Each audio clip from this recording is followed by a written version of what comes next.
So അടുത്ത question എന്ന് പറയുന്നത് the atomic number of an element E is 19. അപ്പം ഏതോ ഒരു എലമെന്റ് അതിന്റെ അറ്റോമിക് നമ്പർ 19 ആണ് എന്ന് ക്വസ്റ്റ്യനിൽ തന്നിട്ടുണ്ട്. ദെൻ ഫസ്റ്റ് ക്വസ്റ്റ്യൻ എന്ന് പറയുന്നത് electronic configuration of the element. So first question എന്ന് പറയുന്നത് electronic configuration of the element. So ഏതോ ഒരു എലമെന്റ് അതിന്റെ പേര് ഇ അല്ലെങ്കിൽ അതിന്റെ സിമ്പിൾ ഇ എന്ന് തന്നിട്ടുണ്ട്.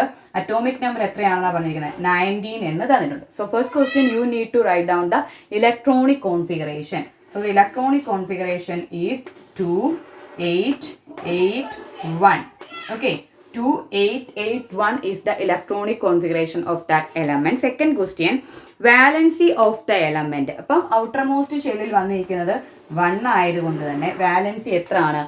1 is the valency of the element. Third question, whether this element is a metal or a non-metal. So outermost ഷെല്ലിൽ 1 ആണ് വന്ന് നിൽക്കുന്നത്. ആ ഒരു 1 എന്ന് പറയുന്നത് എക്സസ് ആയതുകൊണ്ട് ആ എലമെന്റ് നോർമലി അതിനെ എന്ത് ചെയ്യും? വിട്ട് കളയുകയാണ് ചെയ്യുന്നത്. അപ്പം ഇലക്ട്രോൺസിനെ വിട്ട് കളയുമ്പം പോസിറ്റീവ് ചാർജ് ആണ് എന്ത് ചെയ്യുന്നത്? കിട്ടുന്നത്. സോ ഇലക്ട്രോ പോസിറ്റീവ് എന്ന് പറയുന്നത് എല്ലാം എന്താണെന്ന് നമുക്കറിയാം, മെറ്റൽസ് ആണ് എന്നത് നമുക്കറിയാം. അതുകൊണ്ട് തന്നെ ഇത് മെറ്റൽ ആണോ നോൺ മെറ്റൽ ആണോ എന്ന ക്വസ്റ്റ്യന്റെ ആൻസർ മെറ്റൽ എന്നതാണ്. ദ നെക്സ്റ്റ് ക്വസ്റ്റ്യൻ എന്ന് പറയുന്നത് the formula of the oxide of this element.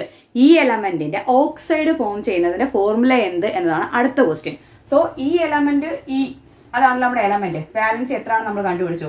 1 എന്ന് കണ്ടുപിടിച്ചു. അത് എന്തുമായിട്ടാണ് കമ്പയർ ചെയ്യുന്നത്? ഓക്സിജനുമായിട്ട്. ഓക്സിജന്റെ വാലൻസി എത്രയാണ്? 2.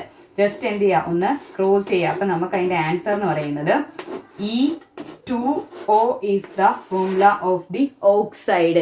ഇതിന്റെ ഓക്സൈഡ് എന്ന് പറയുന്നത് E2O എന്നതാണ് ഇതിന്റെ ഓക്സൈഡിന്റെ ഫോർമുല. ദ നെക്സ്റ്റ് ക്വസ്റ്റ്യൻ എന്ന് പറയുന്നത് is this element more reactive or less reactive than sodium? Justify your answer.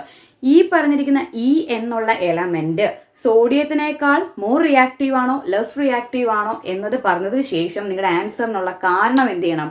പറയണം. സോ നമുക്ക് ഈ അറ്റോമിക് നമ്പർ 19 എന്നത് നമുക്ക് കണ്ടെത്താൻ സാധിക്കും എലമെന്റ് പൊട്ടാസ്യം ആണ് എന്ന്. സോ റിയാക്ടിവിറ്റി സീരീസ് എടുക്കുകയാണെങ്കിൽ പൊട്ടാസ്യം ആണ് ഫസ്റ്റ് വരുന്ന എലമെന്റ്, പിന്നെയാണ് ആര് വരുന്നത്? സോഡിയം വരുന്നത്. So based on that reactivity series we can say that this element is more reactive than sodium. Okay, thank you.